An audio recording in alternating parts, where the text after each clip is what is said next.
नमस्ते श्री गणेशाय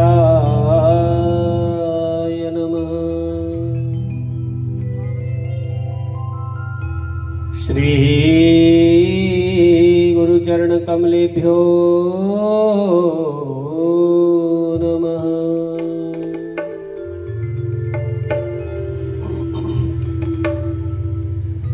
गुरुर्मध्ये स्थिता माता,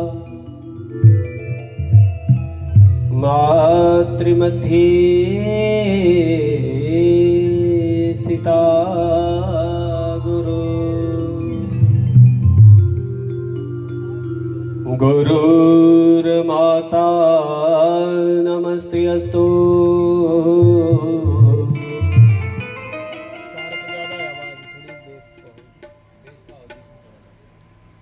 गुरुर्माता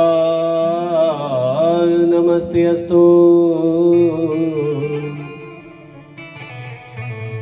मातृगुरुं नमाम्यहम्।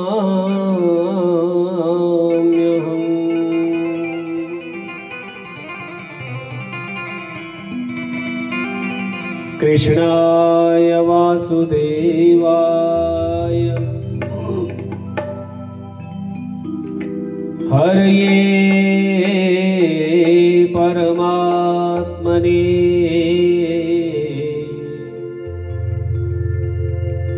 प्रणतक्लेशनाशाय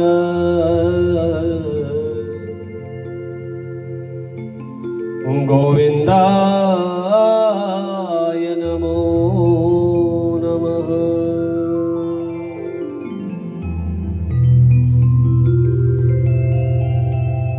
दुर्गे सर्वादिरहिते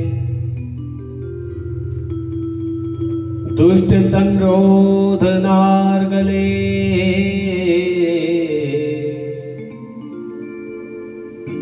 निरर्गले प्रेममये भर्गो देवे नमोस्तुते। नमः श्रीकालिके मातः, हे नमो नील सरस्वती। उग्रतारे महोग्रते नित्यमेव नमो नमः। नमः पीताम्बरे देवी,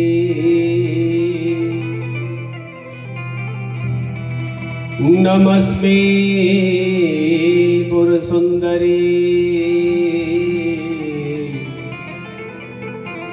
नमो भैरवी मातंगी धूमावती नमो नमः। हे छिन्नमस्ते नमस्ते अस्तु क्षीरसागर कन्यके। नमः शाकंभरी शिवे, नमस्ते रक्तदंतिके। निशुंभदलिनी रक्तबीज विनाशिनी, धूम्रलोचन नीणीशे मृत्रासुर निवहरिणिनी। या देवी सर्वभूतेषु शान्तिरूपेण संस्थिता। नमस्तस्यै नमस्तस्यै, हे नमस्तस्यै नमो नमः।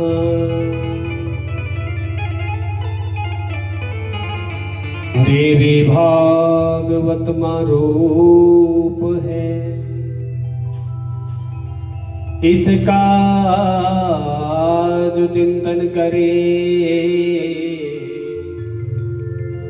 वह ज्ञान भक्ति वैराग्य से हो पूर्ण उससे यम डरे।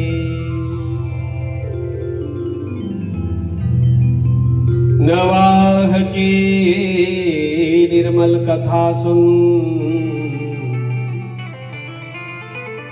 कर्म का बंधन करे। बोलिए जगदम्बे मैया की जय हो।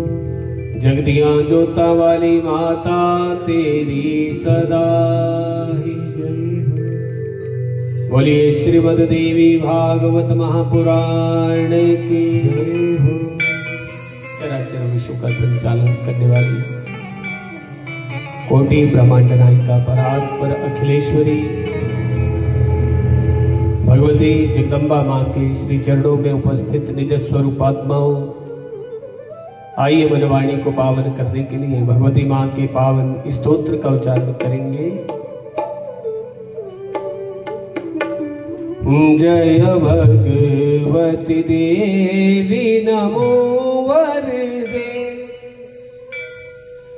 जय पाप विनाशिनी बहु फल दे। जय भगवती देवी नमो वरदे, जय पाप विनाशिनी बहु फल दे।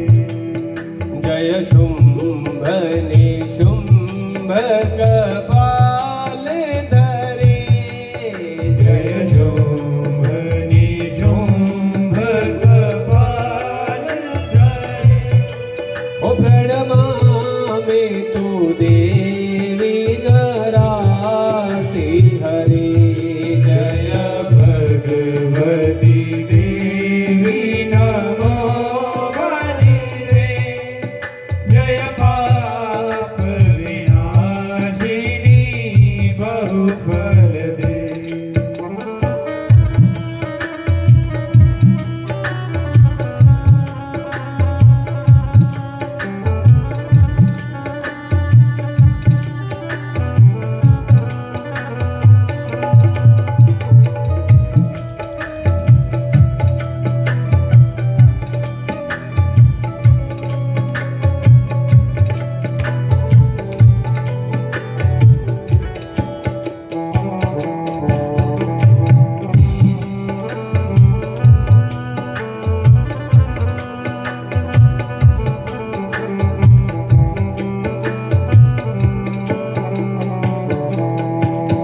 जय चंद्र दिवाकर नेत्र धरे, जय चंद्र दिवाकर नेत्र धरे।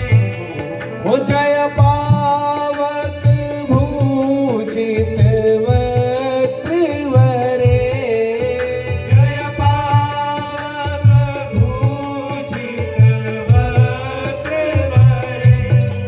ओ जय भैरव हरि लीन परे, जय भैरव हरि लीन परे।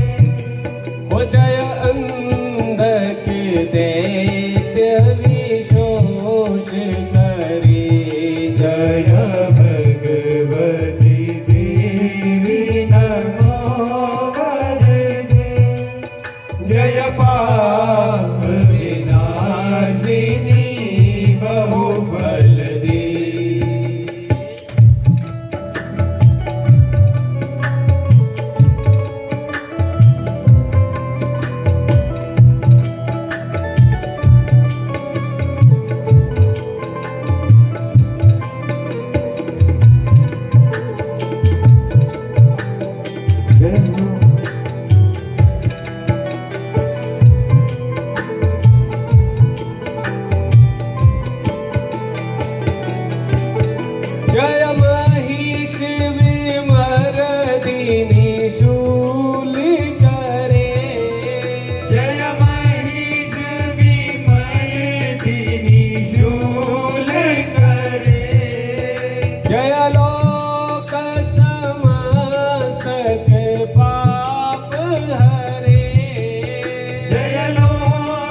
विष्णुनुते जय देवी पिता महाविष्णुनुते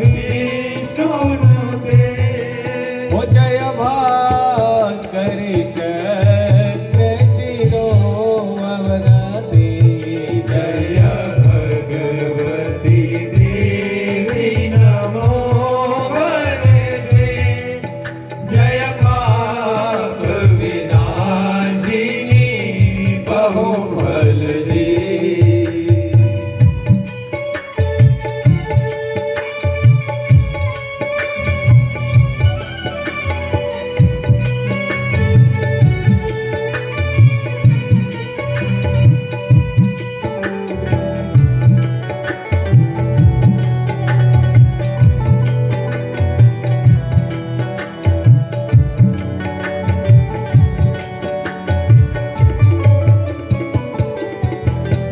जय शरणमुख सायुधईशनुते जय शरणमुख सायुधईशनुते जय सागर गामिनी शंभुनुते जय सागर गामिनी शंभुनुते ओ जय दुख दरिद्र विनाश करे जय दुख दरिद्र विनाश करे ओ जय पौत्र कलत्र विवृद्धि करे जय भगवती देवी नमो वरदे जय पाप विनाशिनी बहुबलदे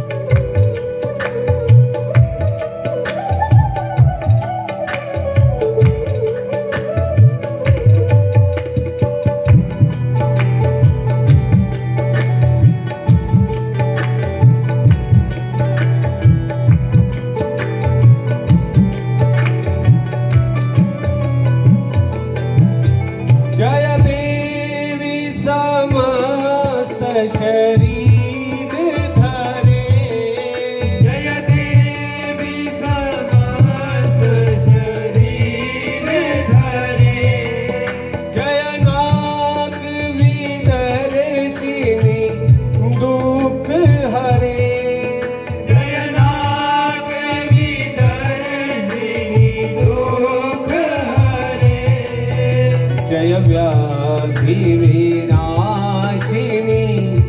मोक्षी करे जय व्याधि विनाशिनी मोक्ष करे ओ जय वांछित दायिनी से देवरे जय भगवती देवी नमो वरदे जय पाप विनाशिनी बहुबलदे ओ जय भगवती देवी नमो वरदे जय पाप विनाशिनी बहुबलदे बोलिए जगदम्बे मैया की जय हो जगदियां जोता वाली माता तेरी सदा ही जय श्रीमद् देवी भागवत में वेदव्यास जी महाराज वर्णन करते हैं हे राजन, भगवती माँ की भिन्न भिन्न लीलाएं हैं और उनके अंतर्गत महालक्ष्मी का प्रादुर्भाव किस प्रकार होता है ये तो मैं सुंदर वर्णन सुनाऊंगा हे राजन। उससे पूर्व जो है एक दुर्गम नाम के नृत्य का वर्णन है। बोलो जगदम्बे मैया की। भगवती शताक्षी के प्रकट होने का मैं पावन चरित्र तुमको सुनाता हूँ, इसको श्रवण करो। दुर्गमाख्यो महादैत्य पूर्वं परमदारुणं हिरण्याक्षान्वये जातो रुरुपुत्रो महाबल। प्राचीन समय की बात है कि एक दुर्गम नाम का महान दैत्य उत्पन्न हुआ और हिरण्याक्षान्वये जातो रुरुपुत्रो महाबला। ये रुरु का पुत्र है, हिरण्याक्ष के वंशज हैं ये। बोलो जगदम्बे मैया की। और इस दैत्य ने हिमालय पर्वत पर जाकर 1000 वर्षों तक तप किया। बोलो जगदम्बे मैया की जय हो। और इसके तप से प्रसन्न होकर ब्रह्मा जी हंस पर सवार होकर वरदान देने के लिए तत्पर हुए, तैयार हुए। और इस दुर्गम नाम के दैत्य ने ब्रह्मा जी को प्रणाम किया और ब्रह्मा जी से निवेदन किया कि महाराज, अगर मैं अधिकारी हूं वर पानी का तो मुझे आप संपूर्ण वेद प्रदान करने की कृपा कीजिए। बोलो जगदम्बे मैया की जय हो। और साथ ही मुझे ऐसा विपुल बल दीजिए जिससे मैं सारे देवताओं को परास्त कर सकूं। बोलो जगदम्बे मैया की। तिखी लग रही है।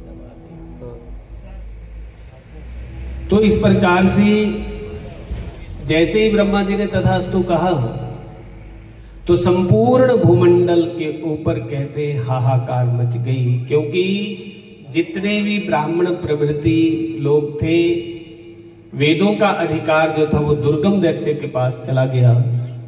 और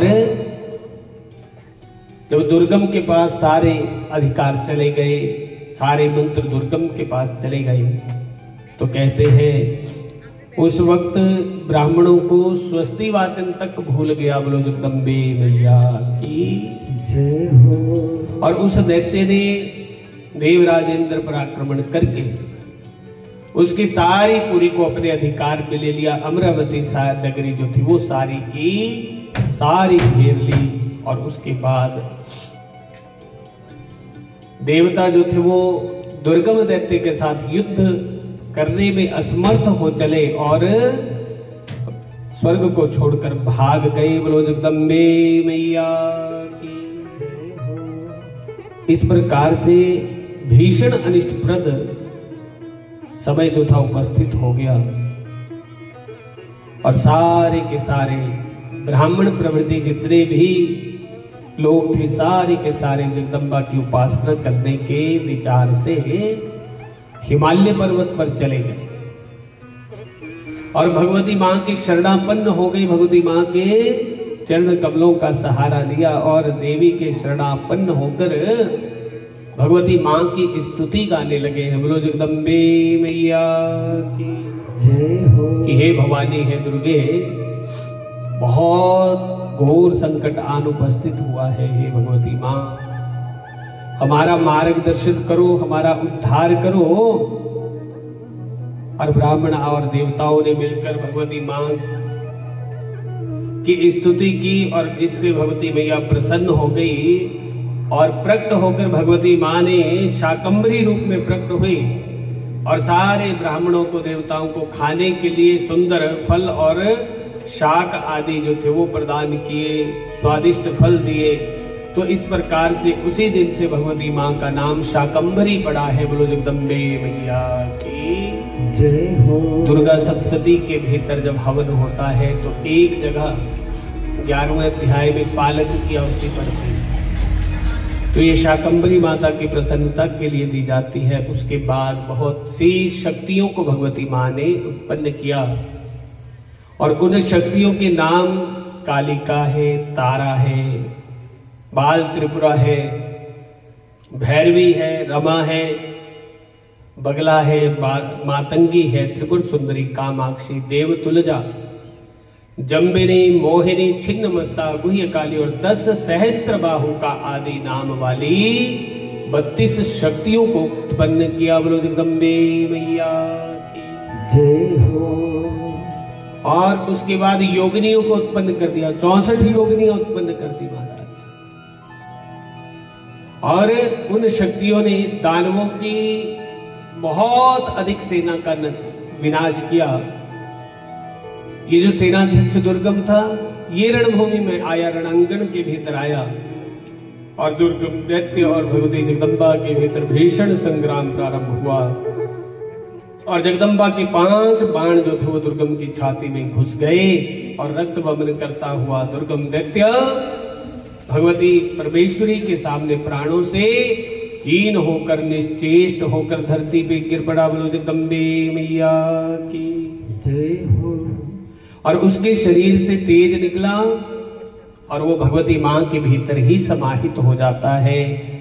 और उसके बाद वेद व्यास जी महाराज वर्णन करते हैं, जन्मेजय सच्चिदानंद स्वरूपिणी भगवती जगदम्बा के इस पावन अध्याय का जो भी श्रवण करता है उसकी संपूर्ण कामनाएं माता रानी सिद्ध करती है और अंत में वो देवी के उस परम धाम का अधिकारी बन जाता है। बोलो जगदम्बे मैया की जय हो। तो इस प्रकार से उसके बाद बहुत सुंदर वर्णन है। वेद व्यास जी महाराज कहते हैं कि दक्ष प्रजापति ने घोर तप करके भगवती भुवनेश्वरी को प्रसन्न किया, भीमेश्वरी मैया को प्रसन्न किया। और शिव पुराण के अनुसार 3000 वर्षों तक दक्ष प्रजापति ने जगदम्बा मां को प्रसन्न किया है। बोलो जगदम्बे मैया की जय हो। 3000 वर्षों के बाद जब भवानी प्रसन्न हुई, प्रकट हुई, दक्ष प्रजापति से कहा, दक्ष प्रजापति वर मांगो। तब दक्ष प्रजापति ने निवेदन किया कि हे भवानी, हे अम्बे, तेरा मेरे कुल के भीतर अवतार होना चाहिए। बोलो जगदम्बे मैया की। सुनो, संसार में पुत्र प्राप्ति के लिए अनेकों उपाय किए जाते हैं, करवाए जाते हैं, लेकिन दक्ष प्रजापति ने तो भवानी से निवेदन किया 3000 वर्षों तक तप करके कि तेरा मेरे कुल के भीतर अवतार होना चाहिए। बोलो जय माता दी। और भगवती मैया ने दक्ष प्रजापति से कहा कि हे दक्ष, तेरी तपश्चर्या के प्रभाव से मैं बहुत प्रसन्न हूं और तुम्हारी इच्छा में तेरे घर में पुत्री बनकर अवतरित हो, मैं जन्म धारण करूं। दक्ष, तेरी मनोकामना अवश्य पूर्ण होगी। पर एक बात का स्मरण रखना दक्ष, जिस दिन तेरे मन में मेरे प्रति आदर कम हो गया, मैं उसी दिन तुझे छोड़कर चली जाऊंगी और कोई नूतन देह धारण कर लूंगी। बोलो जगदम्बे मैया की जय हो। दक्ष प्रजापति के इससे पूर्व 60 कन्याएं थी जिनका समय अनुसार दक्ष प्रजापति विवाह भी कर चुके थे, लेकिन फिर भी चाहना चित्त के भीतर साक्षात परात्पर अखिलेश्वरी भगवती भवानी मेरे घर के भीतर पैदा होवे। बोलो जय माता दी, जय माता दी।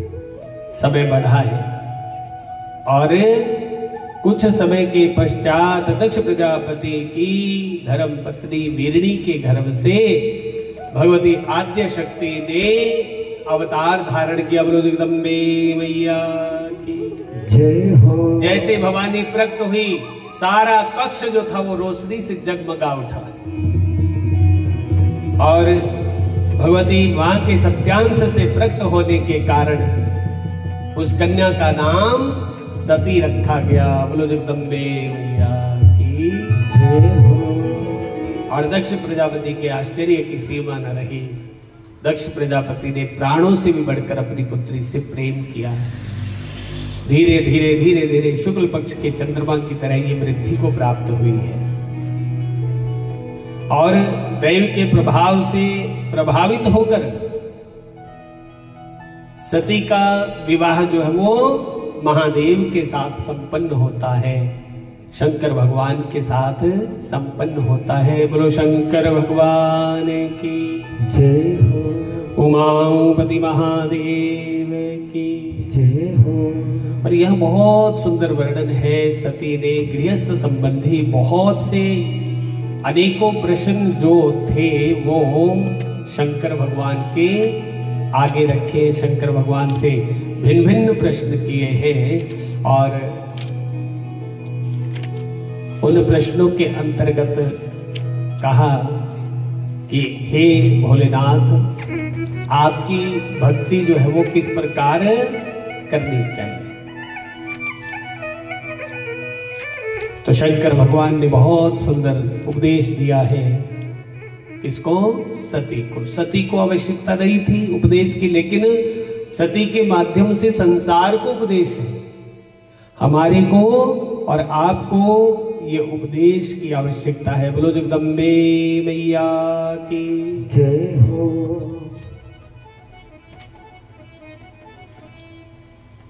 शंकर भगवान कहते हैं, हे सती, मेरे पहले प्रकार की जो भक्ति है ना, श्रवणा भक्ति है। भोले बाबा कहते हैं मेरे बारे में सुनना, मेरी कथाओं को श्रवण करना, ये मेरी पहली भक्ति है। और दूसरी मेरी भक्ति है कीर्तना भक्ति। दूसरा मेरे नाम का गुणगान करना, निरंतर मेरा स्मरण करते रहना, ये मेरे दूसरे प्रकार की भक्ति है। बोलो जगदम्बे मैया की जय हो। और रामचरितमानस में नवधा भक्ति गाई गई है। प्रथम भगति संतन कर संगा, प्रथम भगति संतन कर संगा, प्रथम भक्ति कर संगा, प्रथम भगति संतन कर संगा, प्रथम भक्ति संतन कर संगा, दूसरी रति मम कथा प्रसंगा, दूसरी रति मम कथा प्रसंगा। प्रथम भगति संतन कर संगा। सुनो, ये जो नवधा भक्ति है, ये भक्ति, ये स्तुति किसने की है? राम जी ने की है। क्योंकि कहते हैं जब राम जी चलते चलते पंपा सरोवर में शबरी के आश्रम पर पहुंचे थे, तब शबरी कहती थी मैं अनपढ़ हूं, मुझे स्तुति नहीं आती। तो भगवान ने कहा तुझे नहीं आती, मुझे आती है, तू बैठ, मैं तेरी स्तुति गाऊंगा। बोलो जगदम्बे मैया की। तुझे स्तुति गाने की आवश्यकता नहीं है। सुनो, शबरी ने इतना राम राम जपा, इतना राम राम जपा, और उस बल से शबरी के मुंह से राम राम इतना निकला, इतना निकला कि राम जी विवश हो गए। राम जी को चलकर शबरी की कुटिया में जाना पड़ा। बोलो जगदम्बे मैया की, है ना। इतना स्मरण करो, जिसकी चौखट में बैठे इस माई को इतना याद करो, इस भवानी को इतना याद करो कि भवानी भी किसी न किसी रूप में तुम्हारे घर में फेरा डाले। बोलो जय माता दी। तो राम जी ने यहाँ पर नवधा भक्ति कही थी, आओ श्रवण करें। और प्रथम भगति संतन कर संगा, ये जो नवधा भक्ति है, 9 प्रकार की भक्ति है, इसके 9 अंग हैं। और पहला अंग क्या है? संत महापुरुषों का संग। प्रथम भगति संतन कर संगा, दूसरी रति मम कथा प्रसंगा। तो पहली भक्ति है संत महापुरुषों का संग करना, बस। कभी साथ चलने का मौका मिले, साथ बैठने का मौका मिले, तो समझ लो तुम्हारी पहले प्रकार की भक्ति हो गई। बोलो सच्चे दरबार की। और दूसरी रति मम कथा प्रसंगा, और दूसरे प्रकार की भक्ति क्या है?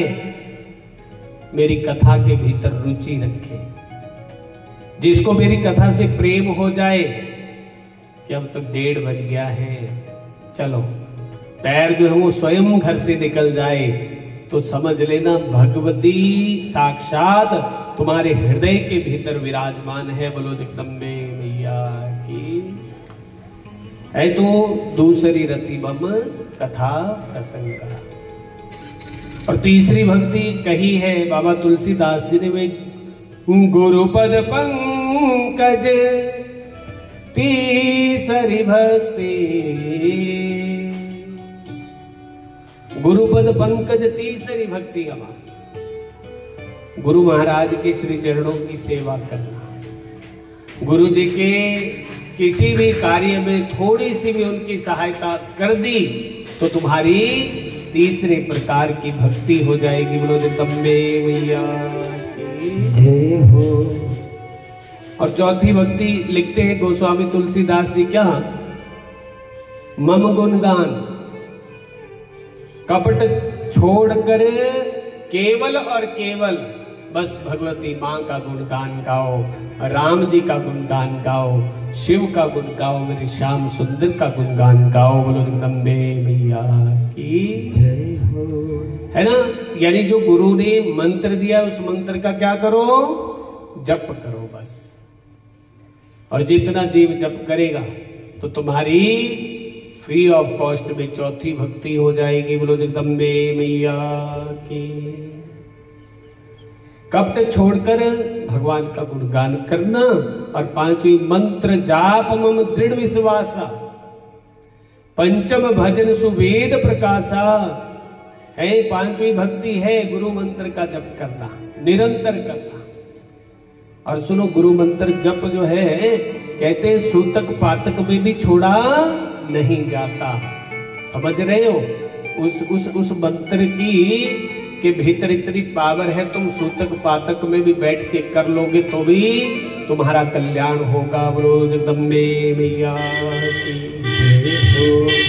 सूतक पातक में मूर्ति स्पर्श करना निषेध होता है, मंदिर जाना निषेध होता है ना? अपने हाथ से दैवी स्थान को स्पर्श करना निषेध होता है। और छठे प्रकार की भक्ति लिखते हैं गोस्वामी तुलसीदास जी, क्या? खट भवशील निवृत्ति बहु कर्मा। मानी बहुत से कार्यों से निवृत्ति, बहुत से कामों से निवृत्ति। मतलब ये भी रह गया, वो भी रह गया, सब भी रह गया। दिमाग को हमेशा संसारिक कार्यों में फंसा के जो रखता है वो कभी भगवान का हो ही नहीं सकता। कार्यों को छोड़ दो एक पक्ष में, समझ रहे हो? बहुत से कार्यों से निवृत्त हो जाओ। और जो निवृत्त नहीं हो सकता वो कभी भगवान का न भजन कर सकता है, ना वो कभी भगवान का हो सकता। बोलो जगदम्बे मैया की जय हो। सातों सब मोही मई जग देखे, मोते संत अधिक कर लेखे। तो सुनो, सातवें प्रकार की भक्ति क्या है? बोले संत महापुरुषों का जीवन में बहुत आदर करो, सम्मान करो। ऐ सातों सब मोही मई जग देखे, मोते संत अधिक कर लेखे। माने सबके भीतर भगवान कहते मुझे देखे पर मुझसे भी ज्यादा संतों का सम्मान करे, तो ये तुम्हारी सातवीं भक्ति हो गई। बोलो जगदम्बे मैया की जय हो। आठवीं जथा लाभ संतोषा, सपने हूं नहीं देखहु पर दोषा। आठवीं भक्ति क्या है? बोले जितना मिले उसके भीतर संतोष करे। 8वीं जथा लाभ संतोषा। अच्छा सुनो, परमात्मा ने जितना हमें दिया है वो क्या कम है? बोलो जय माता दी। जिथे सानू रब ने रखा असी उत्थे जोगे भी थे नहीं, जिथे उन्हें सानू पहुंचा दिता हुआ। पर जब दुनियादारी की दौड़ देखते हैं, किसी की अपने से ऊंची कोठी देखते हैं तो आग लग जाती है अंदर। बोलो जय माता दी। हे रब्बा साडी भी बना दे, माता रानी कृपा कर दे। छत के लायक भी नहीं थे लेकिन उसने फिर भी छत दी है। बोलो जय माता दी। और जिस दिन पैदा हुए थे तन के ऊपर एक तंतु भी था, एक धागा भी लेके आए हैं क्या? सब यहीं पे बटोरा है, यहीं पे जोड़ा है और यहीं पर छोड़ के जैसे आए थे वैसे ही जाना है। तो फिर काहे का रोना धोना है? क्योंकि संसारी मन है, ये मानता कहां मानता है। देखो संत महापुरुष कहते हैं जुड़ जा, अपनी रूह को तू जोड़ ले, भगवती के साथ जोड़ ले, मां के साथ जोड़ ले। संसार में इससे बड़ा सुख और कोई नहीं है, पर जहां सुख मिलता है हम वहां से पीछे हट रहे हैं। और जो दुखों में धकेलने वाला संसार है उस संसार से हम जुड़ते जा रहे हैं। बोलो जगदम्बे मैया की जय हो। अच्छा ज्यादा खज्जल, पंजाबी में बोलते हैं खज्जल, कौन होता है? ज्यादा परेशान कौन होता है? जिसकी ज्यादा जान पहचान होती है, वो ज्यादा परेशान ही परेशान रहता है कि कभी किसी का फोन बज गया, कभी किसी का, कभी किसी का। और कईयों को तो रोटी तक नसीब नहीं होती। हाँ, तो इसलिए सुनो, 8वीं जथा लाभ संतोषा, 8वें प्रकार की भक्ति है। अगर परमात्मा ने सुनो 100 भी दिया है तो वो भी एक बार मां के चरणों में रख के बोलना चाहिए, मां मैं तो इस लायक भी नहीं था, फिर भी तूने इतनी कृपा करी है मेरे ऊपर। अगर सुखी रहना तो ये सूत्र है, मां मैं तो इस लायक भी नहीं था लेकिन तूने फिर भी बड़ी कृपा, बड़ी अहेतु की कृपा की है। और दूसरी बात साथ में एक और कही है, सपने हूं नहीं देखहु पर दोषा। सपने में भी पराये दोषों का अन्वेषण नहीं करना चाहिए, दूसरे की बुराइयां कभी नहीं देखनी चाहिए। उसके भीतर के गुण देखो क्या है। कभी किसी के भीतर बुराई ढूंढोगे तो तुम्हें बुराइयां ही बुराइयां दिखेंगी, अच्छाई कोई दिखने वाली। और संसार में सुनो ज्यादा दिखता क्या है? बुराई दिखती है, अच्छाई नहीं दिखती महाराज। और नवम प्रकार की भक्ति कहते हैं गोस्वामी तुलसीदास जी, क्या? जितना मिले उतने में संतोष करे, है ना। और भगवान के भरोसे अपने आप को हमेशा भगवान के भरोसे रखे। बोलो जगदम्बे मैया की। बिल्कुल सरल जीवन है ना, सादा जीवन, उच्च विचार और प्रभु के भरोसे बस जीवन को रख दो तो जीवन में कभी कोई भी न्यूनता, कमी नहीं रह जाएगी। बोलो जगदम्बे मैया की जय हो। जगदियां जोता वाली माता तेरी सदा ही जय। हरि व्यापक सर वक्त्र समाना। हरि व्यापक सर वक्त्र समाना। हरि व्यापक सर वक्त्र समाना। हरि व्यापक सर वक्त्र समाना। प्रेम ते प्रगट होहि में जाना। प्रेम ते प्रगट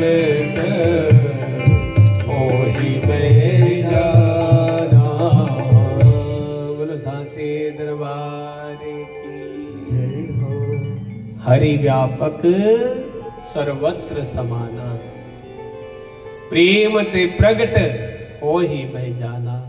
वो तो सुनो सृष्टि के कण कण में विद्यमान है, पर उसको परखने वाली नजर चाहिए, उसको ढूंढने वाली, उसको देखने वाली, उसका दर्शन करने वाली आंख हमारे पास नहीं है। आंख सिर्फ क्या दिखाती है? सामने जो स्थूल पड़ा है वो दिखेगा, लेकिन पीठ के पीछे आंख कभी देख सकती? बोलो जय माता दी, है ना? तो इसलिए सुनो, एक बार दो महात्मा भगवान का भजन करने के लिए निकले यमुना के किनारे।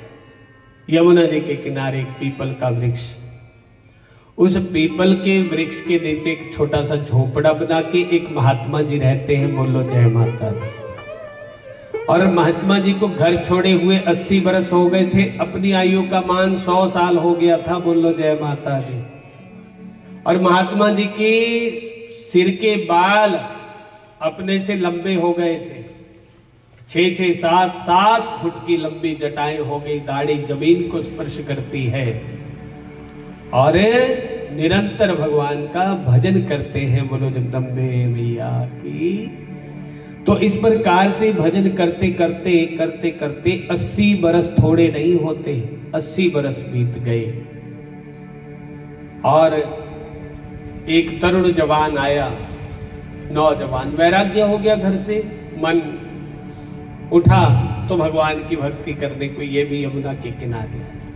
तो देखा बाबा जी का नियम, देखा रोज बस उसी नियम के हिसाब से ये तरुण नौजवान भी भजन करना शुरू कर देता है। बोलो जगदम्बे मैया की। और उस नौजवान ने भी सुनो अपने लिए एक छोटा सा झोपड़ा बनाया, बस उसके उसी पीपल के नीचे बैठ के भजन करते हैं। बोलो जगदम्बे मैया की। अच्छा, एक पक्ष में महात्मा जी बैठे रहते, दूसरे पक्ष में वो तरुण जवान बैठा रहता है, दोनों का भजन चल रहा है। और देव योग से एक दिन देव ऋषि नारद जी यात्रा करते करते आए, दोनों की दिनचर्या देखी, दोनों भक्ति से ओतप्रोत है। सुनो, कोई भजन करता है तो आस में करता है, विश्वास में करता है ना। बिना आस बिना विश्वास के कोई करता भजन? निष्काम भक्ति कोई करता? सकाम भक्ति में सब लगे हैं, संसारी जीव हम तुम जितने भी हैं वो सारे सकामी हैं। निष्काम भक्ति कोई बिरला करता है। बोलो जगदम्बे मैया की। निष्काम भक्ति कोई बिरला कर पाता है। तो नारद जी ने महात्मा जी से पूछा, बाबा कितने बरस हो गए भजन करते करते भगवान का? तो महात्मा जी ने कहा, बेटा 80 साल हो गए मुझे तो भजन करते करते, 80 बरस हो गए। अच्छा सुनो बाबा, मैं सीधा वैकुंठ लोक में जा रहा हूं, कुछ कहना है वैकुंठाधीश से, कोई बातचीत करनी है तो पूछना भगवान को कि 80 साल तो हो गए भजन करते करते, बताओ कब कृपा करोगे और कब मेरे ऊपर दया करोगे, कब मुझे दर्शन दोगे? भगवान के बिहारी लाल की, कब दर्शन दोगे? नारद जी कहने लगे, ठीक है बाबा, आपकी बात जो है ना वैकुंठाधीश तक मैं जरूर पहुंचाऊंगा। और उसके बाद फिर चलते चलते उस तरुण जवान के ऊपर भी नजर पड़ी, उस बालक के ऊपर भी नजर पड़ी है। जब उसके ऊपर नजर पड़ी तो फिर सोचा चलो इससे भी पूछ ही लेता हूं कि इसने भरी जवानी में घर गृहस्थ तो छोड़ा हुआ है, क्या चक्कर है? क्योंकि संसार सबको अच्छा लगता है। तो उस जवान से पूछा, हाँ लेकिन तुम यहां भजन कर रहे हो, कोई संदेश देना है उसको, वैकुंठाधीश को? बोले नहीं, कोई संदेश नहीं। लेकिन सामने जो महात्मा जी हैं वो, उन्होंने तो पूछा है कब दर्शन होंगे, अगर तुमको भी कुछ पूछना है तो बोलो। तो बोले ठीक है नारद जी, हमारी तरफ से भी यही पूछ लेना, कब दर्शन होंगे? आहा, अब चले गए नारद जी। दोनों का संदेश वैकुंठाधीश तक पहुंचाया और वैकुंठाधीश ने से मिलके दोबारा 3 महीने बाद फिर आ गए, है ना। जब 3 महीने बाद लौट कर आए तो महात्मा जी की नजर नारद जी के ऊपर पड़ी। नारद जी के ऊपर नजर पड़ी तो महात्मा जी ने कहा, नारद हमारा संदेश दिया? नारद जी कहते हैं हाँ दिया। अच्छा क्या कहा है? बोले बाबा भगवान ने कहा है कि जिस धुन से जिस लगन से तुम मेरा भजन कर रहे हो ऐसे ही करते रहोगे तो 100 जन्मों के बाद तुझे दर्शन जरूर दूंगा। बोलो वैकुंठाधीश भगवान की जय। बाबा ने कहा क्या? बोले 100 जन्म लेने पड़ेंगे महाराज, ऐसी भक्ति 100 जन्मों तक करनी पड़ेगी तब दर्शन होंगे। और महात्मा जी की माला छूट गई। 80 वर्ष भजन करते करते हो गए और उसके कान में जूं तक नहीं रेंगी। और अगला जन्म किसने देखा है? आस्था टूट गई। आस्था कभी कच्ची नहीं होनी चाहिए। बोलो जय माता दी। आस्था टूट गई, माला छोड़ दी। बोले बोल देना मुझे ना तेरे दर्शन की जरूरत, अब ना तेरे भजन की जरूरत। अब नारद को लगा हे भगवान, अगर सच बोलने से किसी की आस्था टूट जाए तो वैसा सच कभी नहीं बोलना चाहिए। तुम्हारा एक झूठ अगर किसी संसारी को परमात्मा से जोड़ता है वो झूठ नहीं है, वो झूठ नहीं है। लेकिन एक सच अच्छे भले के हाथ से माला छुड़वा दे, उसकी भक्ति छुड़वा दे, तो ऐसा सच कभी नहीं बोलना चाहिए। बोलो जगदम्बे मैया की जय। इसीलिए तो ये खोपड़ा दे रखा है परमात्मा ने 10-15 किलो का, कि सोच विचार कर लिया करो तब बोला करो। और नारद जी ने सोचा नहीं था, और नारद को लगा एक संत की भक्ति को ठेस लगी है, उसकी आस्था टूट गई। हे वैकुंठाधीश, ये मुझसे बड़ा अपराध हुआ है। और वहां से नारद जी चुपके चुपके चलने लगे, चुपके चुपके खिसकने लगे। लेकिन उस बालक की दृष्टि पड़ी जो 20-22 बरस का भजन कर रहा था। आवाज लगाई, अरे नारद जी रुको रुको रुको। अरे मेरी बात कही, वैकुंठाधीश से बात हुई। अब नारद जी कुछ ना बोले। नारद जी सोचे बाबा जी को जो बोला था उनको बोलने से उनकी तो माला भी छूट गई। वो भक्ति करके है, भक्ति करना छोड़ के निकल गए संसार में, घर की ओर चले गए। और तुझे जो संदेश तेरे लिए दिया है, अगर तुझे वो बता दिया तो कहीं ऐसा ना हो तू दुनिया से ही उठ जाए। बोलो जगदम्बे मैया जय हो। इसलिए नारद जी मौन। अरे बोलते क्यों नहीं नारद जी? अरे बताओ ना। अरे तुम्हें वैकुंठाधीश की कसम लगे बताओ जो भी उन्होंने कहा है। नारद जी विवश हो गए, लौट आए पास में। बोले सुन बेटा, तुम्हारी बात तो हमने वैकुंठ तक पहुंचा दी है। बोले फिर बताते क्यों नहीं? बताऊंगा एक शर्त के ऊपर। बोले क्या? बोले एक काम करो जल्दी जल्दी, अपनी कुटिया में गाय के गोबर का लेपन लगा लो। गाय के गोबर का लेपन लगाया, कुशाएं बिछा दो, और फिर मुख के भीतर तुलसी और गंगा जल रख लो। सिर उत्तर दिशा की ओर करके लेट जाओ। इसका मतलब समझ रहे हो? उत्तर दिशा की ओर सिर किसका होता है? जो पधारने वाला होता है। और मेरा एक पैर तेरी कुटिया के अंदर होगा, दूसरा पैर बाहर होगा। और बात जो भगवान ने तेरे लिए कही है वो बोल के मैं कब चला जाऊंगा मेरा कोई पता नहीं है। गुरुवान के बिहारी लाल की। फिर तुम जियो तुम मरो, उस बात को सुन के मुझे उसका कोई दोष नहीं लगना चाहिए। हाँ हाँ, आपको कोई दोष नहीं लगेगा, आप बताओ तो सही। बोले करो व्यवस्था सारी। लेपन लगाया, कुशाएं बिछाई, उत्तर दिशा की ओर सिर करके, मुंह में तुलसी गंगा जल।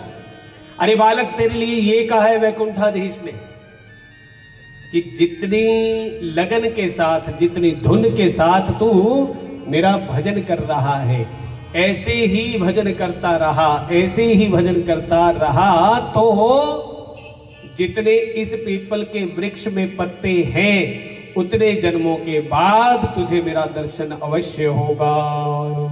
नारद जी निकल गए इतना बोल के, और ये बालक उठकर खड़ा हुआ, झूम उठा महाराज, ऐसा झूमा नाम तुम्हारा तारणहारा, कब तेरा दर्शन होगा, जिसकी रचना इतनी सुंदर वो कितना सुंदर होगा, वो कितना सुंदर होगा।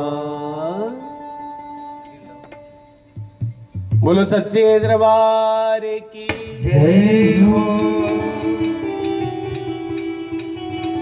मुझे लगता है हवन एक तेरे घर भी करना ही पड़ना है, लग गई है नजर किसी की। बोलो सच्चे दरबार की जय हो। अच्छी भली चलते चलते है, पता नहीं सर्दी लग गई है इसको। नाम तुम्हारा तारनहारा, कब तेरा दर्शन होगा, जिसकी रचना इतनी सुंदर वो कितना सुंदर होगा, वो कितना सुंदर होगा। ओ नाम तुम्हारा तारनहारा, नाम तुम्हारा तारनहारा।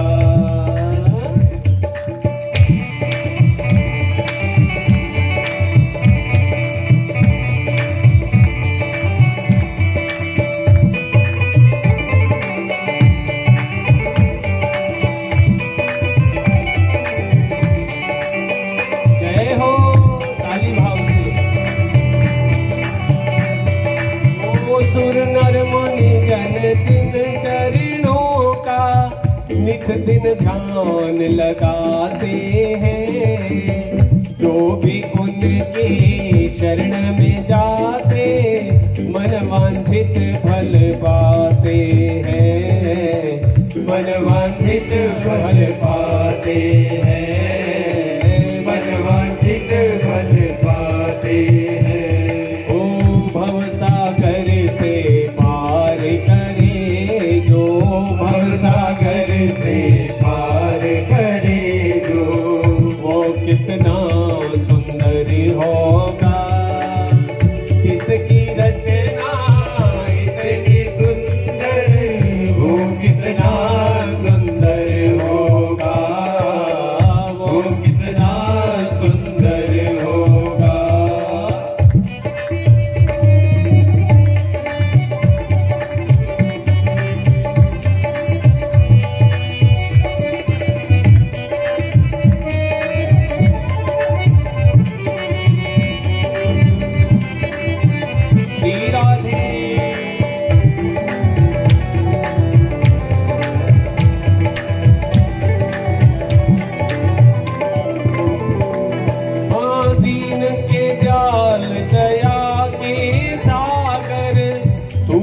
जग से निराला है, तुम बिन मेरे राम कृष्ण प्रभु कोई नहीं हमारा है, कोई नहीं हमारा है, कोई नहीं हमारा है।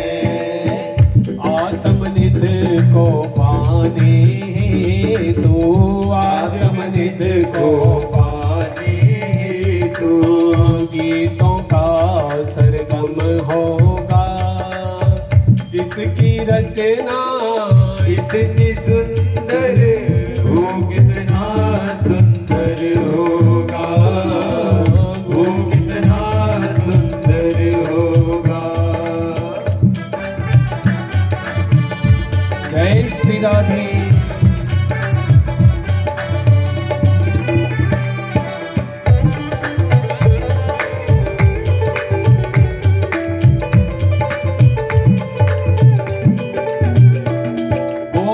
जग के दाता विश्व विधाता, रचना तेरी तेरी प्यारी है, तेरी कृपा से सब जग चलता, रचना तेरी न्यारी है, रचना तेरी न्यारी है, रचना तेरी न्यारी है। ओ शरण प्रभु की मिल जाए जो, शरण प्रभु की मिल जाए जो, ऐसा कुछ करना होगा जिसकी रचना इतनी सुंदर हो, कितना सुंदर होगा वो, कितना सुंदर होगा। नाम तुम्हारा तारणहारा, नाम तुम्हारा तारणहारा, कब तेरा दर्शन होगा जिसकी रचना इतनी सुंदर वो, कितना सुंदर होगा वो, कितना सुंदर होगा वो, कितना सुंदर होगा। हरे कृष्णा कृष्ण कृष्ण हरे हरे, हरे राम राम राम हरे हरे, हरे कृष्ण कृष्ण कृष्ण हरे हरे, हरे राम राम राम हरे हरे, हरे कृष्णा कृष्ण कृष्ण हरे हरे, हरे राम राम राम हरे हरे, हरे कृष्णा कृष्ण कृष्ण हरे हरे, हरे राम राम राम हरे हरे, हरे कृष्णा कृष्ण कृष्ण हरे हरे, हरे राम राम राम हरे हरे, हरे कृष्णा कृष्ण कृष्ण हरे हरे, धूम उठा मस्ती में नाच रहा राम हरे हरे, वैकुंठाधीश का सिंहासन हिल गया, इतना मस्ती में झूमा, इतना मस्ती में झूमा, आंखें बंद, वैकुंठाधीश पधारे और धुन में मस्त होके गुनगुना रहा, नाच रहा। आवाज लगाई भगवान ने, बोले बेटा आंखें खोलो। बोले आप कौन? बोले मैं वैकुंठाधीश हूँ। बोले वैकुंठाधीश भगवान। आंखें खोली, चतुर्भुजी रूप भगवान का दर्शन हो गया। बोलो वैकुंठाधीश भगवान। हैरान हो गया, बोले आप इतनी जल्दी कैसे आ सकते हैं? अरे आपने तो पीपल के भीतर जितने पत्ते उतने जन्मों के बाद दर्शन देने की बात कही थी, आप तो तत्काल प्रकट हो गए। तब भगवान ने कहा बेटा मैं तो तुम्हारे विश्वास के लिए प्रकट हुआ हूं। किसके लिए? तुम्हारे विश्वास के लिए प्रकट हुआ हूं। महात्मा जी की आस्था टूट गई, इतने जन्म और लेने पड़ेंगे तब जाके दर्शन होगा। लेकिन तुम्हारे अंदर इतनी प्रसन्नता हुई कि मेरी बात वैकुंठाधीश तक पहुंची तो सही। उन्होंने बात को सुना और पीपल में जितने पत्ते उतने जन्मों के बाद दर्शन की बात कह दी। मैं इसी से झूम उठा। भगवान कहते हैं इसीलिए तो तुझे तत्काल दर्शन देने के लिए आ गया। बोलो जगदम्बे मैया की। जगदियों जोता वाली माता तेरी सदा ही जय हो। तो सुनो भगवान, विश्वास हो तो फिर दर्शन देने में देर नहीं लगाते। बोलो जगदम्बे मैया की। समय अनुसार सती का विवाह भोले बाबा के साथ हुआ है। और सुनो, किसी बात को लेकर विवाद हुआ दक्ष प्रजापति और शिव के भीतर। बोलो शंकर भगवान की। और प्रजापतियों के यज्ञ के भीतर शंकर भगवान का अपमान किया इस दुष्ट दक्ष ने।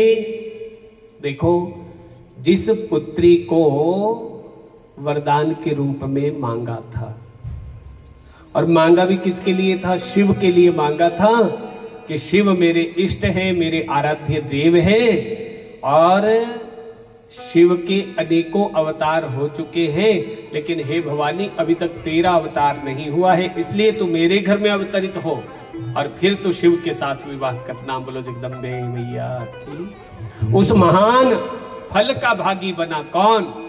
ये दक्ष। लेकिन बोलते हैं ना, विनाश काले विपरीत बुद्धि, जब विनाश का समय आता है तो खोपड़ी भी उल्टा करना शुरू कर देती है। बोलो जय माता दी। तो इस प्रकार से दक्ष प्रजापति को प्रजापतियों का मुखिया बनाया गया, प्रजापति का पद मिला और यज्ञ के भीतर पहुंचा तो सबने स्वागत किया, सत्कार किया। भोलेनाथ बैठे थे और क्रोध में आग बबूला हो गया, ये तो मेरा दामाद है, मेरा जवाई है और आज मेरे लिए उठकर खड़ा तक नहीं हो पाया। ये क्रोध में आग बबूला हो गया। ये प्रेत रुंडों की माला कंठ में धारण करने वाला ये नाम का शिव है, इसके जैसे अमंगलकारी ही इसको प्रिय मानते हैं। और प्रेत रुंडों की माला धारण करने वाला, शमशान में वास करने वाला ये अमंगलकारी है, ये त्रिनेत्रधारी है, ये त्रिशूलधारी है। इसके लिए और कुछ नहीं, इसको मैं शाप देता हूं। हाथ में जल लिया।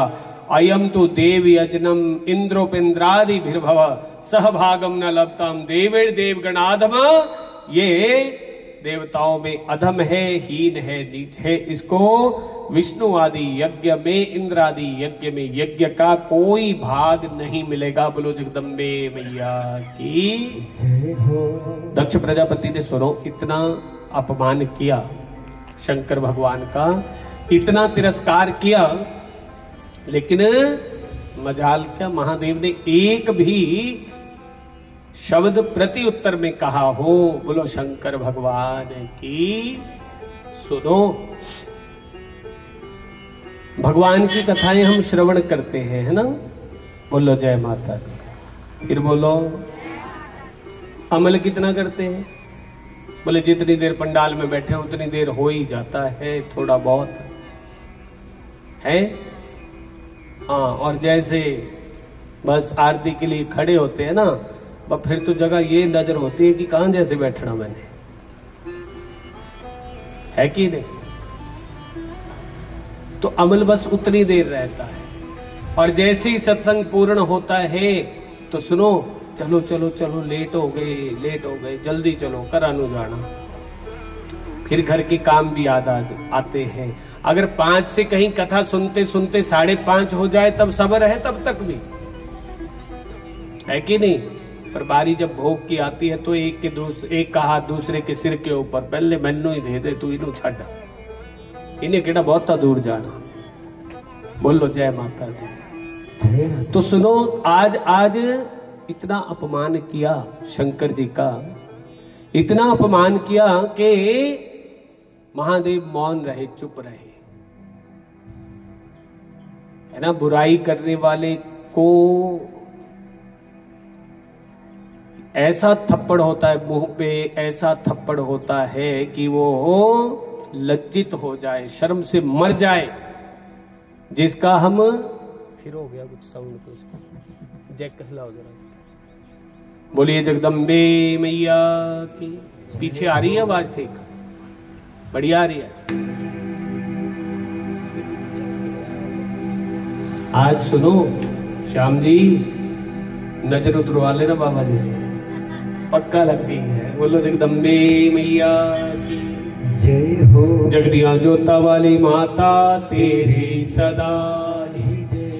तो इस प्रकार से नंदी से अपने भोलेनाथ की निंदा नहीं सही गई और नंदी उठकर क्रोध में आग बबूला हो गया। नंदी ने कहा, दुष्ट दक्ष, जिस मुख से तूने मेरे महादेव की निंदा की है, पथ तू ते सिरा, तेरा वो सर भी नहीं रहेगा, मुख भी नहीं रहेगा। जा, मैं भी तुझे श्राप देता हूं। परस्पर विवाद बढ़ा है, क्लेश बढ़ा है और शंकर भगवान ने उस स्थान को छोड़ दिया और सीधा कैलाश पर्वत पे चले गए। बोलो शंकर भगवान की जय हो। और सुनो, शंकर भगवान बिल्कुल मौन, चुप, शांत, आंखें बंद करके तप में बैठ गए। और इधर आज वाला पति होता ना तो पत्नी को तो टांग के रख देता घर आके। तेरे बाप ने मेरा इतना अपमान किया इतनी सभा में, है, आज के बाद ना मैं कभी जाऊंगा ना तुझे कभी जाने दूंगा, बोलो शंकर भगवान। लेकिन महादेव ने सती से एक भी शब्द, यहां तक भी सती को पता नहीं है कि शंकर भगवान को मेरे पिता ने श्राप दे दिया है। महादेव ने बिल्कुल भी पता नहीं लगने दिया भवानी को। और दक्ष ने महादेव को नीचा दिखाने के लिए कनखल में हरिद्वार के किनारे बहुत बड़े यज्ञ का आयोजन किया, सबको बुलाया। नहीं बुलाया तो अपनी पुत्री को नहीं बुलाया, बस अपनी पुत्री को नहीं बुलाया। और विमानों में बैठ बैठ कर, पालकियों में बैठ बैठ कर जब गंधर्व विश्वावसु देवता सब जाने लगे, जो कैलाश से होते हुए जा रहे थे, आवाज लगा के सती से पूछा, सती तेरे पिता के घर में यज्ञ तू यही बैठी अभी तक? लगता है बुलाया नहीं होगा। भृगु आदि ऋषि जा रहे थे जो शिव के द्वेषी थे, तो वो कहने लगे अरे इस सती को निमंत्रण नहीं दिया है। और सती को समाचार लगा तो सती फटाफट महादेव के पास आई, बोले चलो जल्दी तैयारी करो, कहां जाना है? मेरे पिता के घर में बहुत बड़ी यज्ञ का आयोजन हो रहा है, हमको उस यज्ञ के भीतर जाना है। बोले जगदम्बे मैया की, हमको उस यज्ञ के भीतर जाना है। महादेव कहते हैं बुलाया नहीं है, कैसे जा सकते हैं? बहुत सुंदर रामचरितमानस में चौपाई है। यद्यपि मित्र प्रभु पितु गुर गेहा, जाय बिनु बोले न संदेहा। मित्र के घर में, गुरु के स्थान पर और भगवान की कथा में और पिता के घर में जाने के लिए कभी भी निमंत्रण का इंतजार नहीं करना चाहिए। बोलो जगदम्बे मैया की जय हो। तो इस प्रकार से शंकर भगवान ने बहुत तेरे ढंग से सती को समझाया, लेकिन सती ने नहीं मानी, क्योंकि होनी जो है वो होके रहेगी, जिसको नहीं टाला जा सकता। और सती आज जिद कर रही है, हट कर रही है। महादेव ने विचार कर लिया कि जब पत्नी बहुत हट करे, जिद करे, तो समझ लेना चाहिए कुछ न कुछ अनिष्ट होने की संभावना है। बोलो जय माता दी, बोलो है तो सुनो। सती वहां से चली, नंदीश्वर आदि गण साथ में। और सती जाई देखे तब जागा, कतहु न देख शंभु कर भागा। उस सभा के बीच में गई भवानी और क्या देखा? कहीं पर भी शंकर जी के लिए आसन तक नहीं छोड़ा है। इसलिए सती ने निश्चय कर लिया कि अब मेरा ये देह रखने के योग्य नहीं है, क्योंकि जो शिव द्वेषी थे उन्होंने शिव की वहां निंदा की। और सती ने विचार कर लिया, सती विचार करती है कि अब मेरा देह है ये निंदनीय हो गया, मेरे कानों में महादेव की निंदा परक शब्द पड़े हैं। बोलो जगदम्बे मैया की जय हो। जगदियां जोता वाली माता तेरी सदा ही जय। तो इस प्रकार से सती ने अग्नि का वाहन किया, पैर के अंगूठे से अग्नि प्रकट हुई और दग दग करके शरीर जलने लगा। गण साथ में आए थे, गणों ने दक्ष प्रजापति के यज्ञ को विध्वंस करने का निश्चय किया, नहीं कर पाए। बोलो जगदम्बे मैया की जय हो। और उल्टा दक्ष प्रजापति के सिपाहियों ने, सैनिकों ने सारे गणों को मार भगाया वहां से। दीनहीन हाल में जब गण पहुंचे कैलाश पर्वत पर, हे भगवान महादेव क्रोध में आग बबूला उठकर खड़े। अब और इतना क्रोध आया, जटा से बाल उखाड़ा, शिला के ऊपर पटक दिया, वीरभद्र मां कालिका की उत्पत्ति की। आदेश दिया, जाओ दक्ष प्रजापति के यज्ञ को विध्वंस कर डालो। और दक्ष प्रजापति के उस यज्ञ के भीतर भगवती कालिका मां और वीरभद्र प्रकट हुए और दक्ष प्रजापति के उस यज्ञ को विध्वंस किया जाने लगा। जो जो आगे आया, किसी की दाढ़ी हाथ में आई नोच ली, किसी के सिर के बाल उखाड़ दिए, किसी के घूसा मार के दांत पेट में उतार दिए। तो इस प्रकार से जितने भी शिव द्वेषी थे उनकी तो एक भी ऐसा नहीं जिसकी मर्रम पट्टी ना हुई हो। और उसके बाद दक्ष प्रजापति सामने आया, बड़बड़ाने लगा और दक्ष प्रजापति का सर धड़ से अलग करके उस कुंड के भीतर भस्म कर दिया। बोलो शंकर भगवान की जय हो।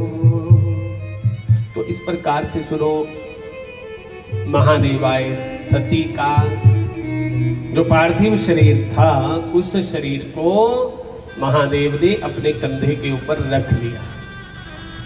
कहते हैं भोले बाबा सती से इतना प्रेम करते हैं, इतना प्रेम करते हैं, इतना प्रेम करते हैं कि सती के उस पार्थिव शरीर को अपने से अलग नहीं करना चाहते थे।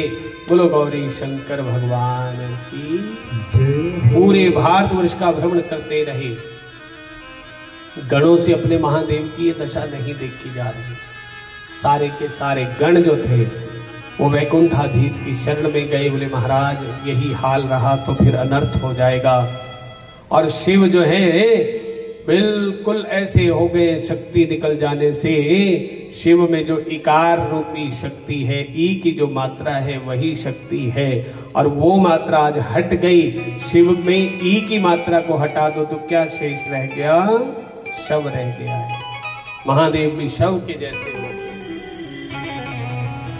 और सुदर्शन चक्कर चलाया वैकुंठाधीश ने और सती के अंगों को काट काट के गिराया है। बोलो जगदम्बे मैया की।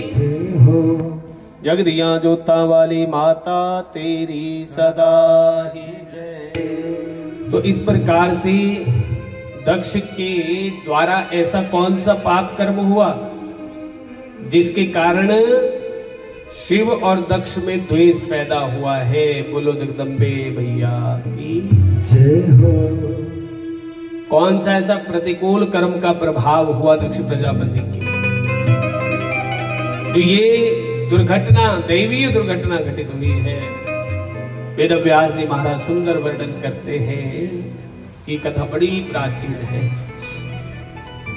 एक बार मुनिवर दुर्वासा ऋषि जो थे वो जगदम्बा के पास गए और देवेश्वरी ने प्रसन्न होकर मुनि को अपने गले से पुष्प माला रूपी प्रसाद स्वरूप भेंट किया और दिव्य पुष्पों के पराग से भंवरे उसके ऊपर गुनगुनाते थे। और उसके बाद तुरंत वहां से आकाश मार्ग से होते हुए जहां सती के पिता दक्ष प्रजापति विराजमान थे वहां पहुंचे। दक्ष प्रजापति ने दुर्वासा ऋषि को प्रणाम किया और आशीर्वाद स्वरूप जो वो पुष्पहार था भगवती का आशीर्वाद स्वरूप उसको दक्ष को सौंप दिया, आशीर्वाद दक्ष को दिया।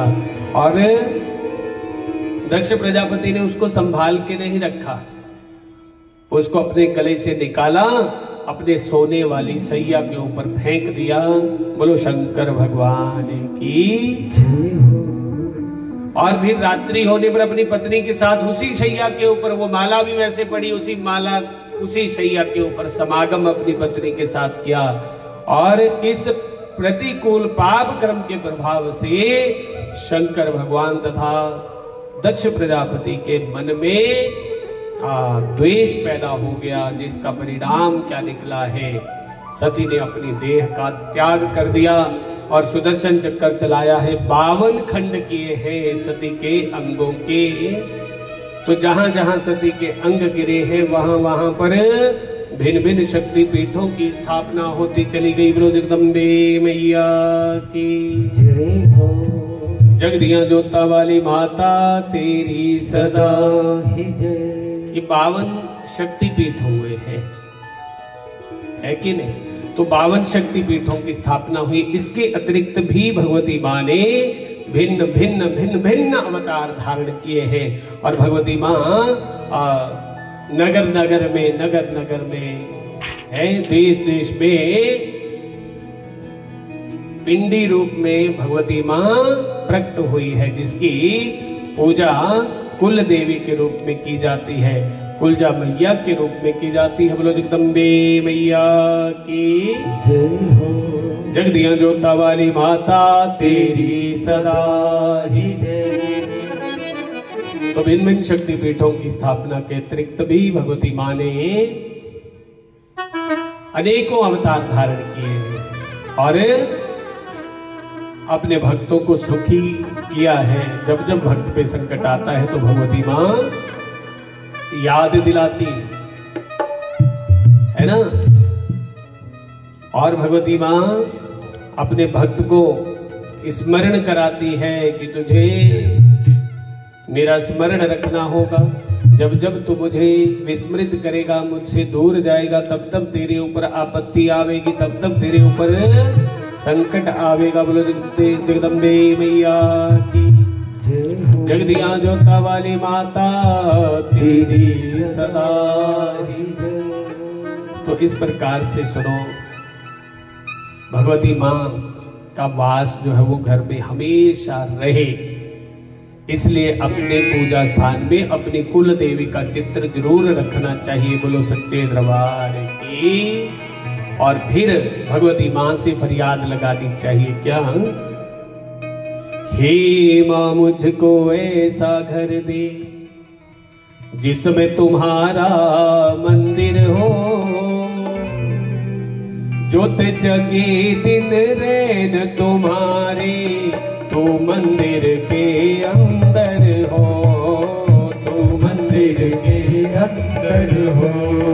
हे मां मुझको ऐसा घर दो, हे मां मुझको ऐसा घर दो जिसमें तुम्हारा मंदिर हो, ज्योत जगे दिन रैन तुम्हारे, तू मंदिर के अंदर हो, तू मंदिर के अंदर हो।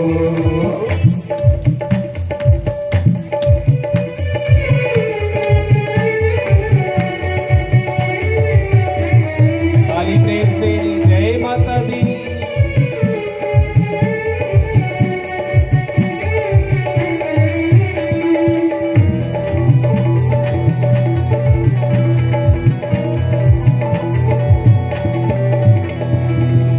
एक कमरा हो जिसमें तुम्हारा आसन माता सजा रहे, आसन माता सजा रहे, आसन माता सजा रहे। हर पल हर क्षण भक्तों का वहाँ आना जाना लगा रहे, माँ आना जाना लगा रहे, माँ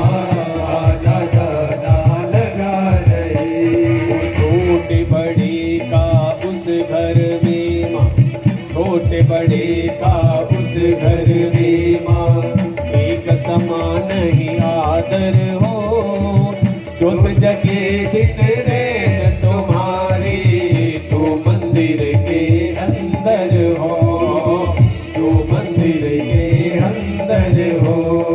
हे माँ मुझको ऐसा घर दो, हे माँ मुझको ऐसा घर दो जिसमें तुम्हारा मंदिर हो, ज्योत जगे दिन रैन तुम्हारी, तू मंदिर के अंदर हो, तू मंदिर के अंदर हो।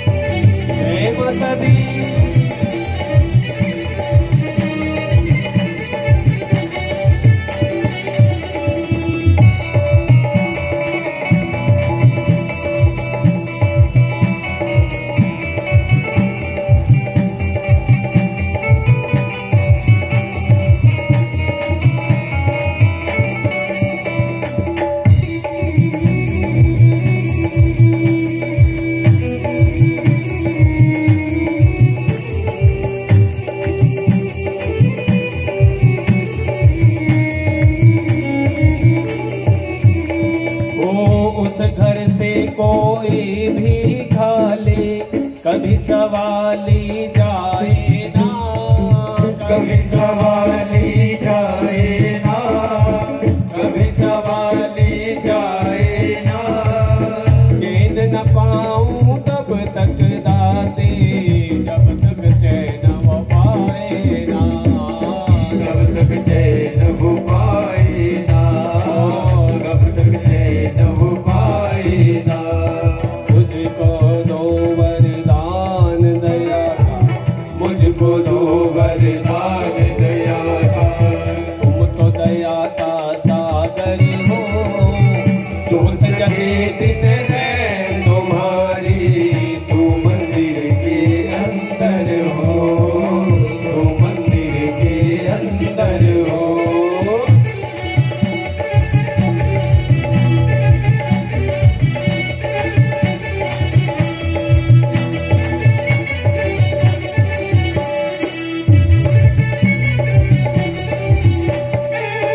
हर एक प्राणी उस घर का माँ तेरी महिमा गाता रहे, तेरी महिमा गाता रहे, तेरी महिमा गाता रहे।